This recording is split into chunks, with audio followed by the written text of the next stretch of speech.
Permitidme que comience con una oración. Señor, te rogamos ahora que tú tomes mis palabras y una vez más, Señor, a través de tu Espíritu, tú nos hagas conocer más de ti.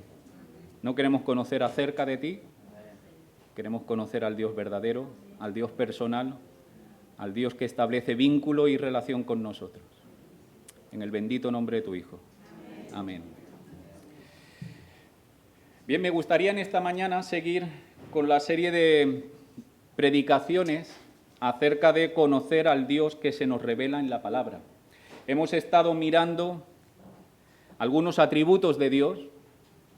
Hemos estado mirando que el verdadero conocimiento es el conocimiento que lleva a una relación con Dios. Hermanos, esto es importante. Hay un falso conocimiento de Dios que te puede hacer creer que eres conocedor del Dios verdadero y que puedes llegar a la trágica conclusión de que Dios un día te diga, no te conozco. Señor, Señor, en tu nombre hicimos, y escuchas de parte del Señor, nunca te conocí. Hemos estado meditando que para conocer a Dios, el conocimiento bíblico, que es el conocimiento a través de una relación, de un vínculo con Dios, es necesario, fundamental, la persona del Espíritu. Es el Espíritu el que nos alumbra, el que nos despierta el conocimiento, el que hace que nuestro corazón deje de ser un corazón de carne y venga a ser un corazón tierno. Deje de ser un corazón de piedra y venga a ser un corazón de carne tierno. Esto es lo que hemos ido mirando. Hemos estado viendo algunos atributos de Dios como su santidad, su justicia y misericordia, su gloria. En esta mañana me gustaría que pudiéramos meditar sobre el primer atributo que la palabra dice acerca de Dios. Lo encontramos en el primer libro, en el primer capítulo, en el primer versículo. Hoy me gustaría que pudiéramos considerar la verdad bíblica de que nuestro Dios, el Dios que adoramos, como hemos cantado, es el Dios creador. Es el Dios creador. Mira, quizá este atributo de Dios es de los atributos que en una primera instancia, cuando uno lo escuche, tampoco lo ve tan importante. Estamos acostumbrados a ver personas que hacen cosas. Y que Dios sea creador, pues bueno, bien, Dios hace cosas. Pero la palabra, sin embargo, le pone a este atributo, no solamente lo va a poner como el primero, sino que va a ser fundamento para otras muchas cosas que la palabra quiere que entendamos acerca del Dios que adoramos. Fijaros, por ejemplo, cuando Moisés está dando los 10 mandamientos al pueblo que ha sido liberado de la esclavitud de Egipto, le dirá, guardarás el séptimo día. ¿Por qué? Porque en 6 días hizo Dios los cielos y la tierra y todo lo que hay en él. Y en el séptimo reposó. Así que tú guarda el séptimo. Cuando vemos los salmos, vemos que el salmista muchas veces nos anima al pueblo a adorar a Dios en base a esta verdad. Cuán gloriosas son sus obras, los cielos, la tierra y todo lo que hay en él. Cuando Pablo se dirige a aquellos atenienses que siempre estaban buscando escuchar algo nuevo, él comienza hablándole del Dios que creó todo. El Dios creador nos enseña mucho acerca del Dios que adoramos. Me gustaría que pudiéramos leer solamente el verso 1 del capítulo 1 de Génesis. Génesis 1:1. En el principio creó Dios los cielos y la tierra. Y si me acompañáis a Juan, el Evangelio de Juan, capítulo 1, aquí el evangelista Juan, no por casualidad, no porque se ha quedado sin recurso y está repitiendo lo que ha escuchado en Génesis, sino porque Juan es muy consciente de que lo que va a inaugurar Jesucristo es la nueva creación.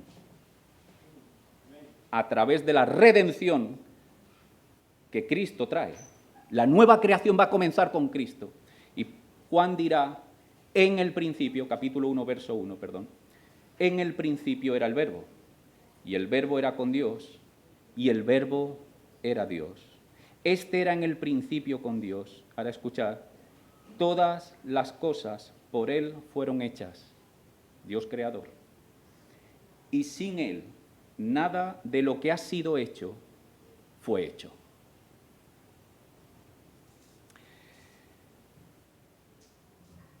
Me gustaría hacer algo que no he hecho nunca y espero que tengáis paciencia, porque me gustaría que pudiéramos considerar la idea del Dios creador a través, o mejor dicho, un primer enfoque, un primer acercamiento a esta idea de Dios creador desde la filosofía. Y no quiero que nadie se equivoque, yo no estoy intentando reemplazar la palabra por la filosofía humana, pero creo que la idea de Dios creador es una idea que nos ayuda a entablar una conversación con la filosofía de este mundo. De hecho, esta es la opinión de Pablo. Pablo dice en Romanos 1 estas conocidas palabras: porque todas las cosas invisibles de Dios, su eterno poder y su deidad, su naturaleza como Dios, se hacen claramente visibles desde la creación del mundo.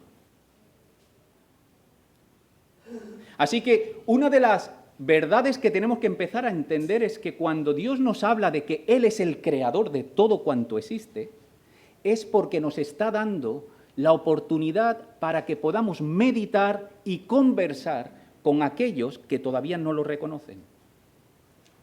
Y por eso me gustaría que nos pudiéramos acercar primeramente a esta idea de Dios creador desde la filosofía humana. Insisto, no estoy reemplazando la autoridad de la Biblia, pero creo que es oportuno entrar en conversación con el mundo. Mirad, la filosofía no es otra cosa que hacerse preguntas y buscar respuestas. Y posiblemente dentro de la filosofía, la mayor de las preguntas es: ¿por qué hay algo en lugar de nada? Esta pregunta se la han hecho los grandes filósofos en todos los tiempos. ¿Por qué existe algo? Y entrando en el razonamiento natural, no espiritual, del ser humano, entran a darse cuenta de algo muy curioso, y que yo estoy plenamente de acuerdo, y creo que la palabra está plenamente de acuerdo. Y es que cuando miramos el universo, cuando nos miramos a nosotros y todo lo que nos rodea, descubrimos que tú y yo no existimos por nosotros mismos. Esto en filosofía dirá que la existencia es contingente. Quiere decir que es dependiente. Si tú estás hoy aquí, si tú existes, es porque has llegado a existir. Hubo un tiempo que tú no existías, y ahora tú existes porque se han dado una serie de dependencias, de causas que te han dado a existir, te han venido a existir.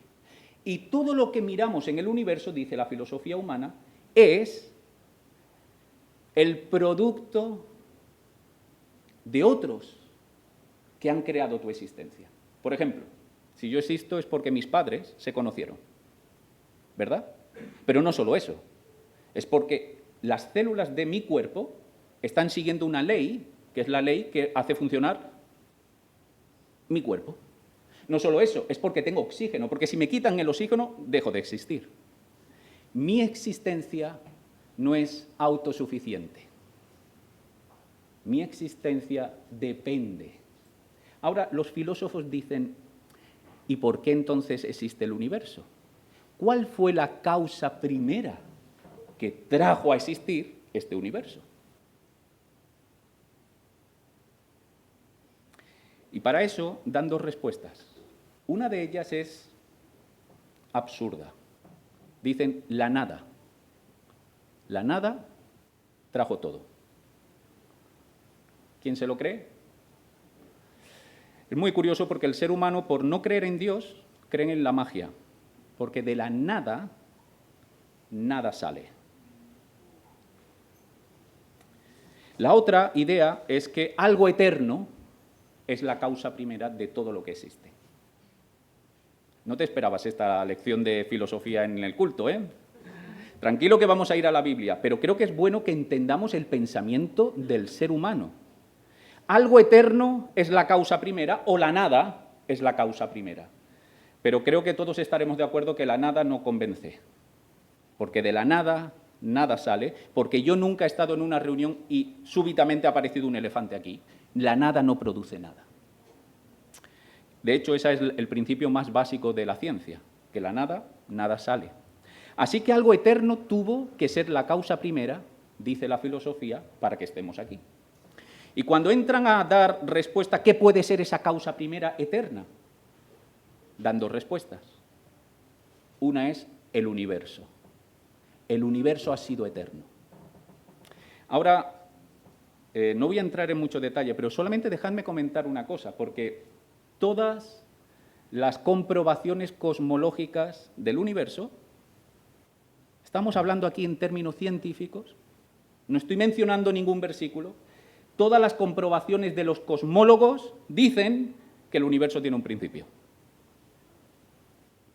Algunos llamarán el Big Bang, seguro que os suena el Big Bang, el inicio del universo, porque descubren, haciendo mediciones, que el universo, si lo echamos hacia atrás en el tiempo, no ha sido eterno en el pasado. Pero no solo eso. ¿Cómo es posible que un universo solo de materia, de espacio, de tiempo, pueda crear la conciencia humana? ¿O pueda crear la moral, lo que está bien y lo que está mal? ¿Habéis visto alguna vez las piedras de un río organizarse según la moral? ¿Cómo es posible que el universo simplemente material ha podido dar ese salto cualitativo de no ser simplemente madera, sino de tomar conciencia? Y no solo conciencia, sino moral. Lo que está bien y lo que está mal, y saber juzgarlo, discernirlo. ¿Cómo puede el universo eterno hacer eso? Esta respuesta tampoco convence. Y por eso la mayoría de los filósofos, al contrario de lo que os enseñarán en las escuelas, eran teístas. La mayoría de los filósofos creían que había un poder eterno, un Dios que ha creado todo el universo. Hermanos, ¿por qué digo esto? Porque simplemente por la razón natural, mirando la creación de Dios, podemos llegar a esta idea. Mirad, Dios, ya no hablo del Dios cristiano, esa idea de Dios creador tuvo que ser inmaterial, porque creó la materia. Tuvo que ser atemporal, porque creó el tiempo. Tuvo que ser poderoso, porque creó todo el universo. Y tuvo que ser inteligente, porque vemos leyes físicas, naturales, matemáticas, diseños que apuntan a una realidad inteligente. Y tuvo que ser personal, porque tuvo la voluntad, en un momento de su existencia, de crear el universo. Y comparto esto, hermanos, porque todo esto que dice el razonamiento humano es precisamente lo que ya había dicho la Biblia. El Dios creador es, por lo tanto, en primer lugar, el único ser que es autosuficiente, que existe en y por sí mismo. Esto es lo que dice la filosofía. Ahora, ¿os acordáis lo que dice Dios a Moisés? Y si me preguntan tu nombre, ¿qué diré? Yo soy el que soy. Yo no dependo de nada. El Dios de la Biblia se muestra como el Dios autosuficiente. Él es. No es un ser contingente, no depende de nada. Él es porque yo soy el que soy. Esta es la realidad del Dios creador. El Dios que es completo en sí mismo. ¿Os acordáis lo que le llamó la atención a Moisés cuando vio la zarza ardiendo? Que no se consumía. Mirad, todas las llamas de este universo necesitan oxígeno, necesitan un combustible, algo que queme. Pero la teofanía, la representación de Dios en esa zarza, no necesita consumir, porque es autosuficiente. Él existe por y en sí mismo. Él es completo. Escuchad lo que dice Pablo en Hechos 17 cuando se dirige a los atenienses. El Dios que hizo el mundo y todas las cosas que en él hay, siendo Señor del cielo y de la tierra, no habita en templos hechos por manos humanas, ni es honrado por manos humanas o por manos de hombres, como si necesitase de algo. El Dios creador no necesita nada. No solamente su existencia depende de sí misma, creo que no lo he dicho, Hechos 17, 24 y 25, perdona, ha sido rápido. No solamente el Dios creador tiene existencia en sí mismo, sino que está completo. Hermanos, esto es importante porque ahora cuando veamos al Dios que crea, tenemos que darnos cuenta de que Dios no está creando porque tiene una necesidad de nosotros. No crea porque está aburrido y nos va a crear para distraerse un rato. Él es completo en sí mismo. No solamente su existencia es autosuficiente, sino que Él es completo en sí mismo. Y como hemos visto también en Romanos 1, las cosas invisibles de Él, su eterno poder y su naturaleza de deidad se hacen claramente visibles desde la creación del mundo. He querido comenzar aquí porque creo que muchas veces en los colegios, en los institutos, en las universidades, parece que creer en el Dios creador es algo de beatos, de gente sin formación. No, el pensamiento humano, incluso el pensamiento natural, reconoce que es mucho más lógico y razonable pensar que todo lo que existe viene de un creador. No os sintáis acobardados, intimidados por los profesores o por los de ciencia o por los de filosofía o historia que muchas veces ignoran esta realidad. Pero vamos al enfoque bíblico. Me gustaría que volviéramos a Génesis 1.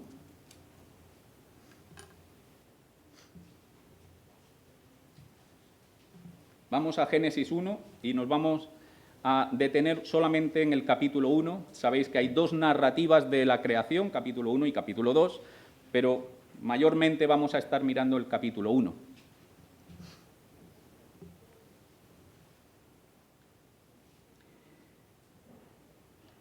Y lo que podemos observar en el capítulo 1, cuando miramos al Dios que se nos presenta como Dios creador en la palabra, es que el Dios creador es fundamentalmente un Dios de orden.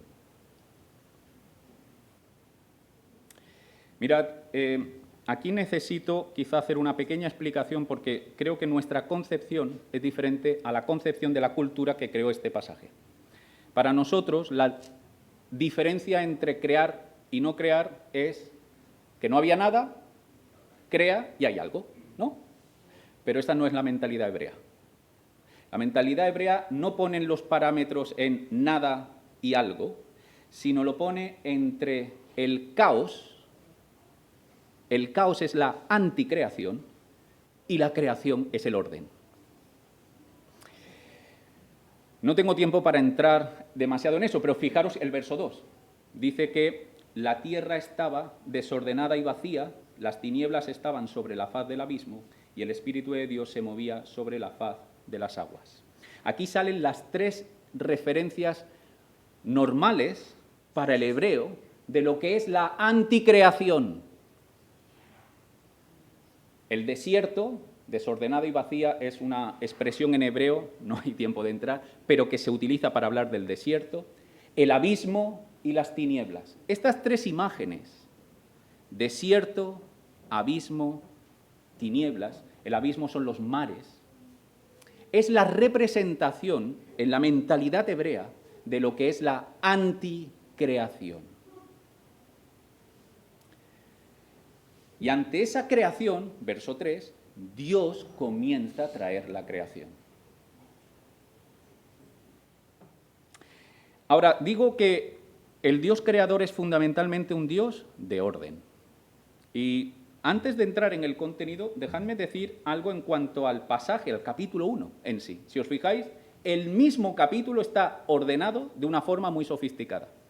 Verso 1 y 2 es una introducción, verso 3 al 31 son los 6 días de la creación y capítulo 4, versos hasta 1 al 3 es la culminación, el resultado que es el séptimo día, la celebración. Así que tenemos una introducción, tenemos un desarrollo de la creación, 6 días, y tenemos el séptimo día como la culminación. Pero no solo eso, si os fijáis, la creación de los 6 días está dividida en 3 y 3. Los 3 primeros días, Dios crea el ambiente, la esfera, el hábitat. Dios va a crear el cosmos, aunque no lo iba a llamar cosmos, le llama la expansión de arriba, crea los cielos, crea los mares, crea la tierra. En los 3 siguientes días, 4, 5 y 6, va a crear los que habitan en esas esferas. El sol, la luna y las estrellas. Los animales del mar y los animales del cielo. Y los animales de la tierra y como culminación el ser humano. Así que hay 3 días donde Dios va a crear los espacios, los hábitats, y 3 días donde Dios va a crear los habitantes de esos espacios. Todo está ordenado. No solo eso, la estructura de cada día es semejante, dijo Dios, y fue así. No solo eso, el tercer día y el sexto día son iguales, porque en los 2 se dan 2 actos de creación de Dios. ¿Os habéis fijado en ese detalle? En el tercer día dice, vamos a leerlo, dice el verso 9, dijo también Dios, júntense las aguas que están debajo de los cielos en su lugar y descúbrase lo seco, y fue así. Y llamó Dios a lo seco tierra, y a la reunión de las aguas llamó mares, y vio Dios que era bueno. Aquí es donde tendría que venir, y fue la tarde y la mañana, el día tercero, pero no. Hay un segundo acto. Después dijo Dios, produzca la tierra hierba verde. Y se nos da todo lo que es, y fue así, final del verso 11, y termina el verso 13 diciendo, y fue la tarde y la mañana el día tercero. Así que en el tercer día, Dios no solo creó la tierra y los mares, sino que hubo un salto cualitativo de crear solo lo material a crear vida. Y eso provocó que en el tercer día hubieran 2 actos de creación de Dios. Dijo Dios y dijo Dios. Esto solo aparece en el tercer día y en el sexto día. En el sexto día, si nos vamos, en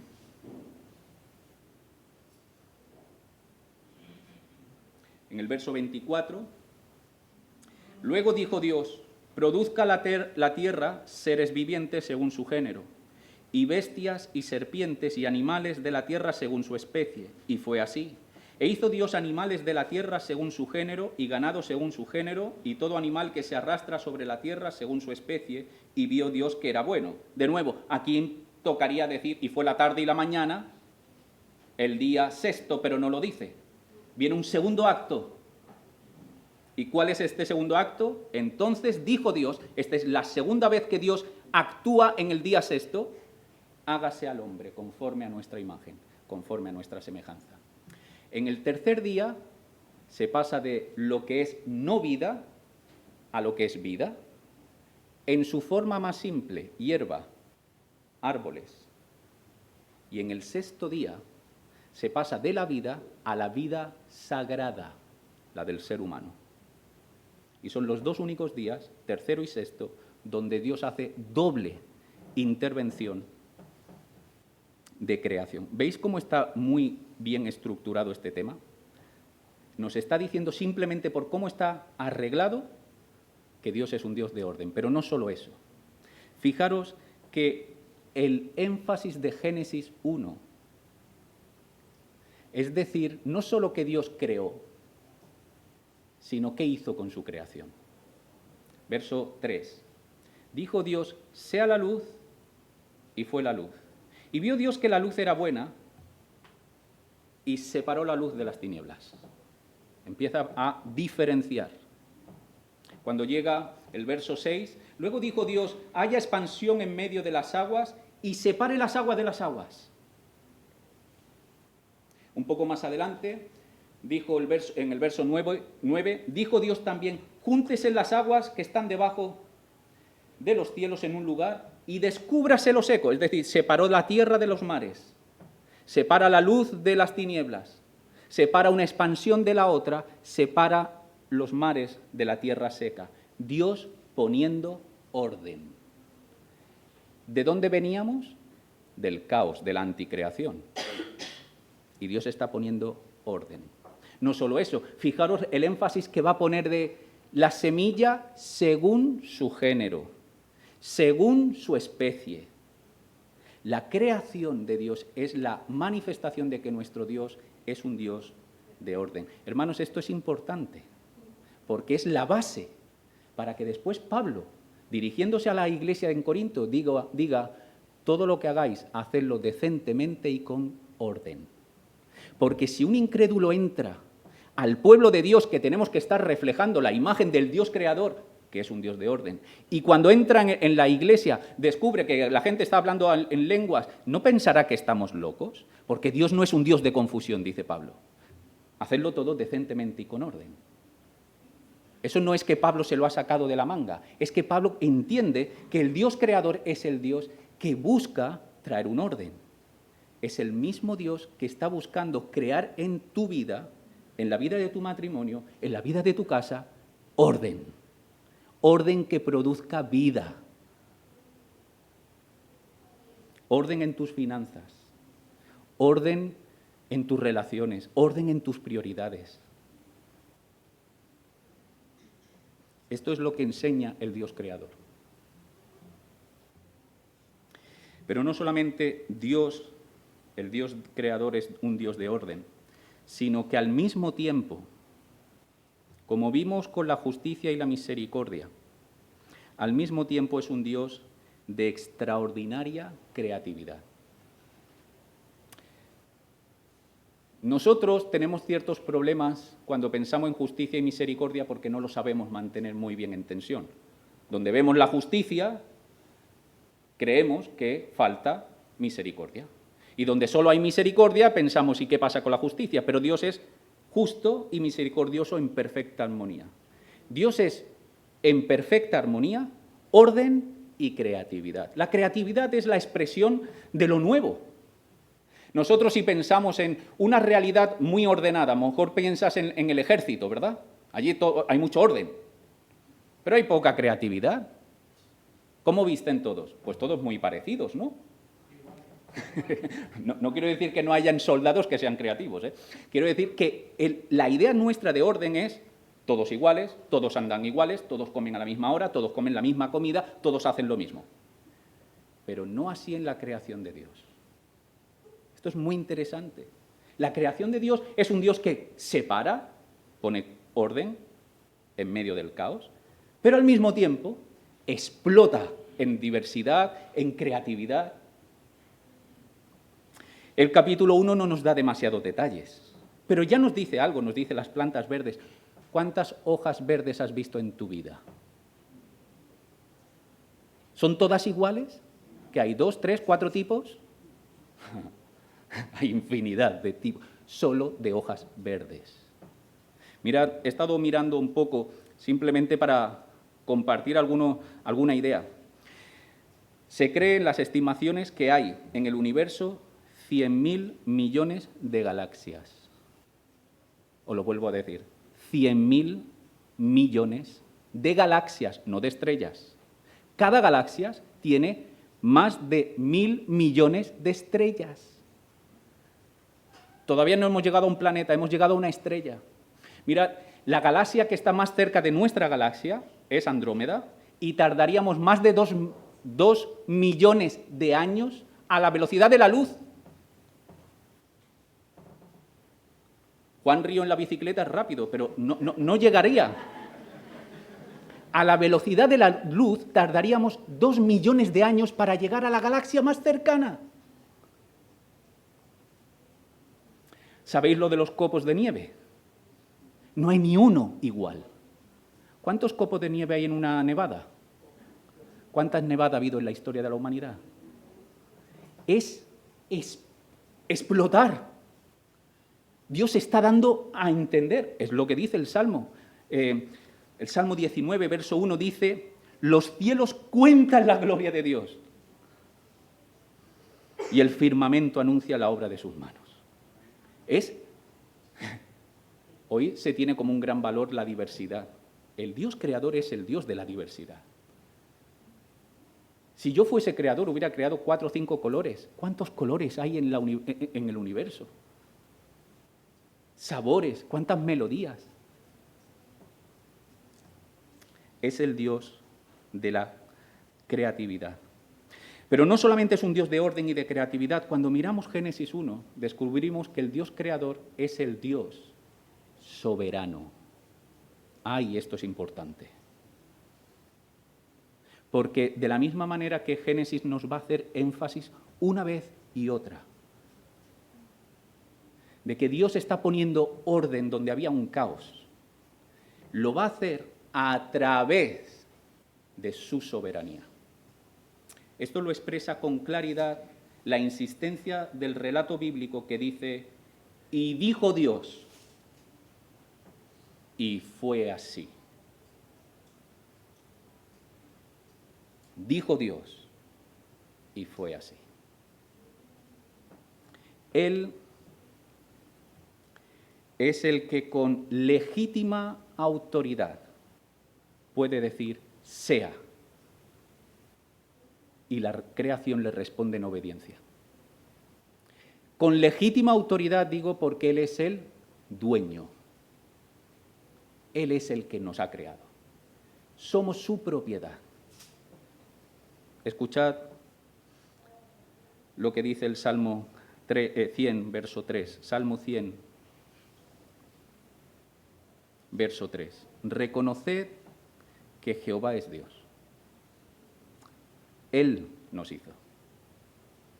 ¿Ves? Tú no vives por ti mismo. Tu existencia no es algo que tú mantienes. Él nos hizo, no nosotros a nosotros mismos. Pueblo suyo somos y ovejas de su prado. ¿Por qué Él tiene soberanía? ¿Por qué Él tiene autoridad? Porque es el Dios creador. Porque Él te ha creado. Porque le perteneces. Todo este universo le pertenece. Este es digo, cuidado con este tema que encierra la idea de Dios creador, porque este va a ser el gran tema que va a traer el gran problema para nosotros. En Génesis 3, lo que ocurre es que por primera vez Dios dijo y no se cumplió. No comáis, dijo Dios, pero comieron. Y a partir de ahí, toda la creación vuelve a entrar en una especie de caos, de abismo, de tiniebla, de muerte, que es una expresión de anticreación. Y por eso Dios, una vez ha completado la obra de la creación, tiene que comenzar la obra de la redención. Pero eso es otro tema que veremos, si Dios lo permite, más adelante. Pero fijaros lo que nos revela cuando nos acercamos al Dios creador. Un Dios de orden, un Dios de creatividad, un Dios soberano. Pero no solo eso. El Dios creador es un Dios de bondad. De bondad. Mirad, esto es algo que, de nuevo, el texto bíblico quiere con mucha sutileza hacernos pensar.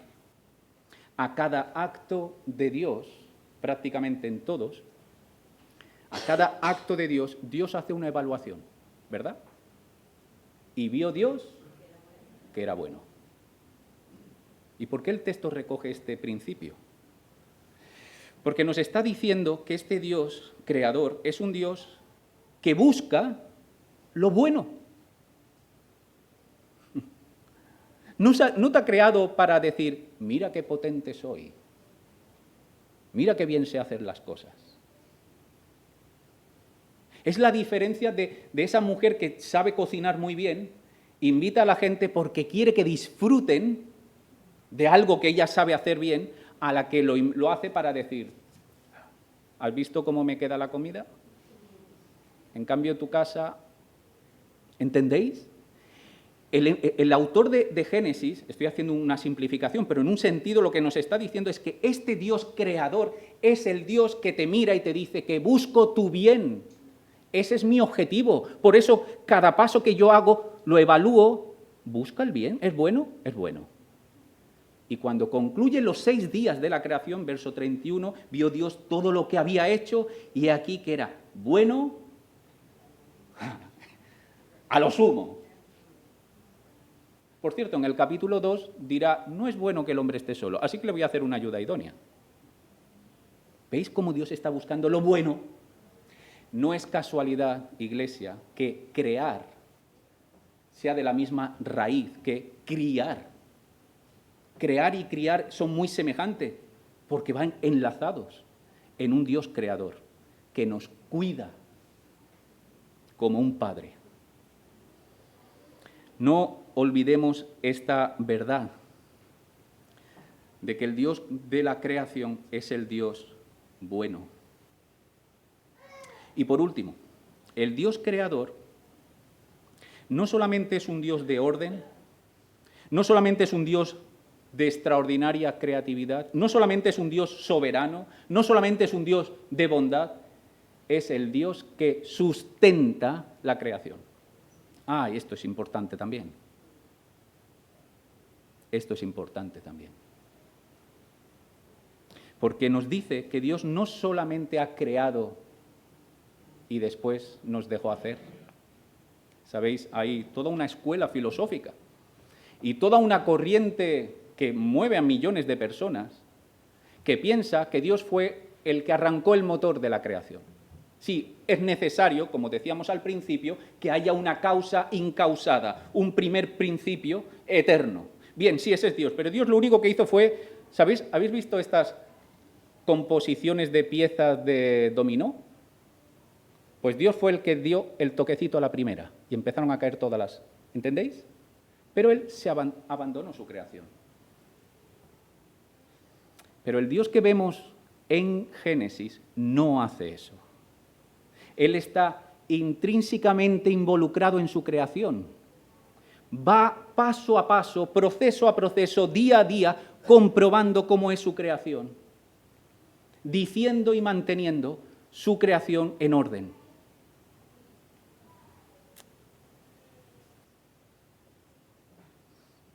Dios no abandona lo que ha creado. ¿Lo crees?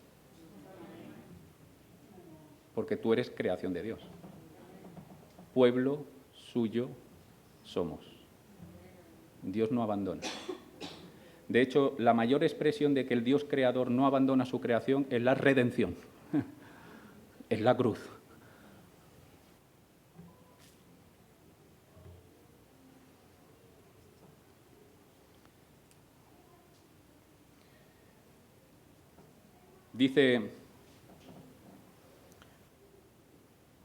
Dice Pablo en Hechos 17, verso 28, si no lo he cogido mal, dice, en Él vivimos, nos movemos y somos. Dios no está distante, ¿eh? En Él vivimos, nos movemos y somos. Escuchad lo que dice Hebreos, capítulo 1, versos del 1 al 3. Bueno, 2 al 3. El primer verso de Hebreos, capítulo 1, es este que dice, Dios ha hablado muchas veces y de muchas maneras, en otro tiempo, a los padres por los profetas, ¿verdad? Verso 2. En estos postreros días nos ha hablado por el Hijo, a quien constituyó heredero de todo y por quien asimismo hizo el universo, el cual, siendo el resplandor de su gloria y la imagen misma de su sustancia, escuchad esto, y quien sustenta todas las cosas con la palabra de su poder. Si Dios retira hoy su palabra, si Dios retira hoy su espíritu, desvanecemos. Dice Colosenses, que no lo tengo aquí apuntado, pero dice Colosenses 1,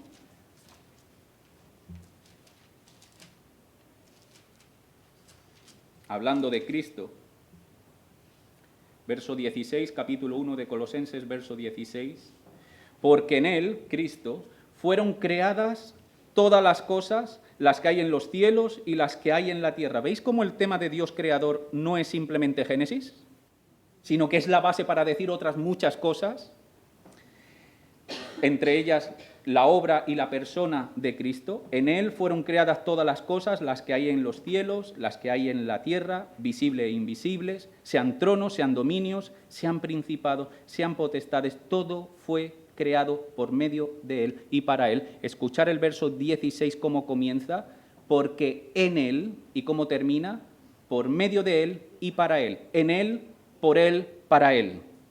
Y ahora el verso 17. Y Él es antes de todas las cosas, porque Él no ha sido creado en el tiempo. Él es eterno. Él está antes, incluso que el tiempo. Y todas las cosas en Él permanecen, subsisten. El Dios creador no solo creó, es el que te está sosteniendo. Dejadme que vaya concluyendo.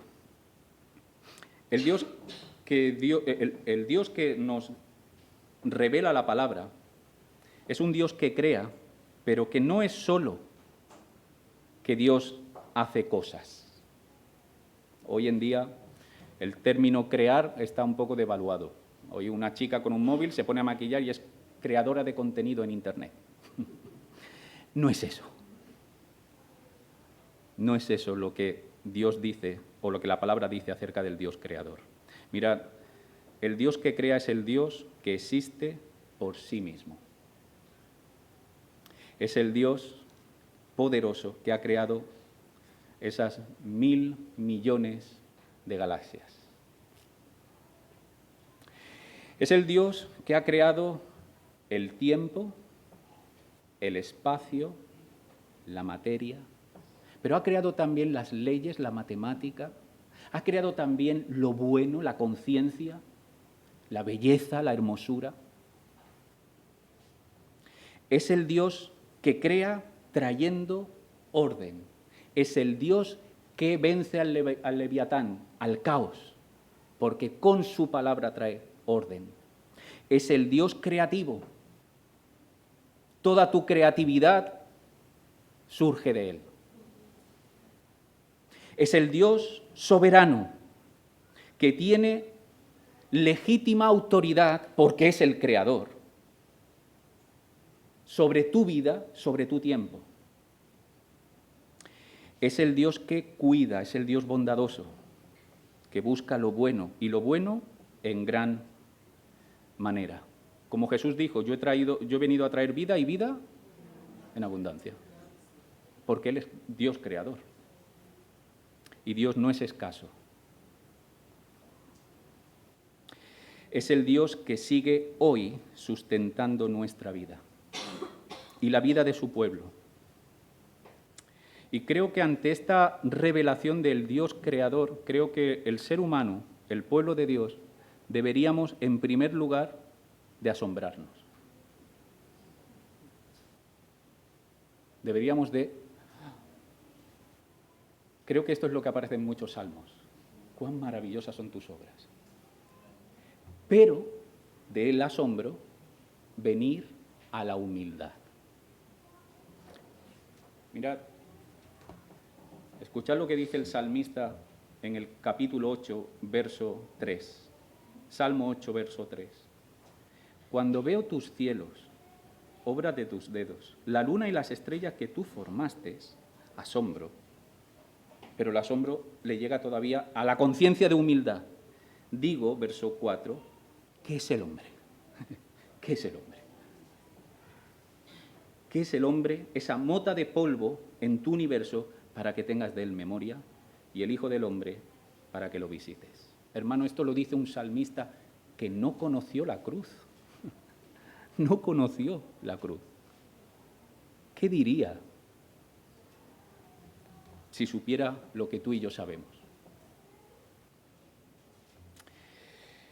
Asombro, humildad, pero del asombro y de la humildad creo que nos debe de llevar a un profundo agradecimiento. Porque tú eres la creación de un Dios poderoso. Párate a pensar un segundo esto.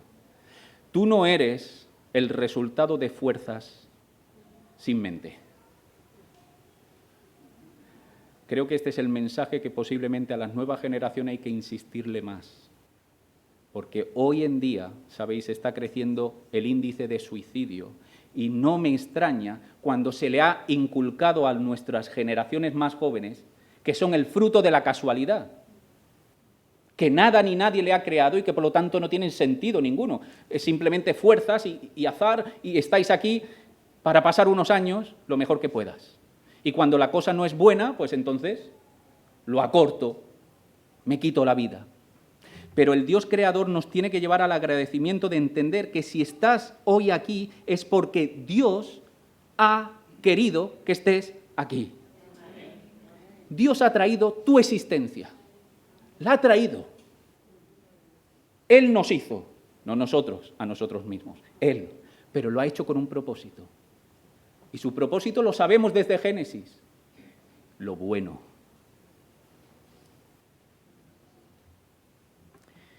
Él no solamente te ha creado por su voluntad, sino que Él te ha dado nombre y te llama a colaborar con Él.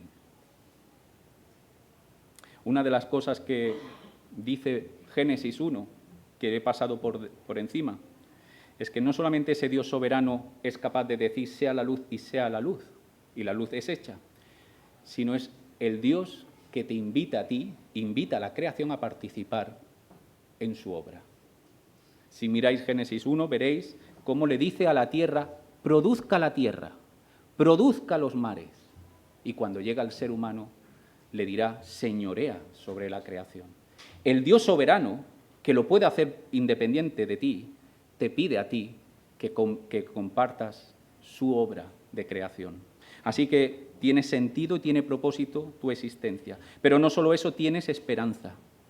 El Dios creador es el Dios que dijo sea y fue hecho, ¿verdad? Es el mismo Dios de la redención. Y si Dios dijo sea y fue hecho, su palabra encarnada, Cristo, es el inicio de la redención de Dios, la nueva creación de Dios, y puedes estar seguro de que Él cumplirá su promesa. El que dijo fue hecho. Y en base a esa soberanía y esa potencia del Dios creador, nosotros hoy podemos tener esperanza. Del asombro a la humildad, al agradecimiento, para concluir en la adoración. Así termina el libro de los Salmos. Todo lo que respira, alabe a Jehová. Que así sea.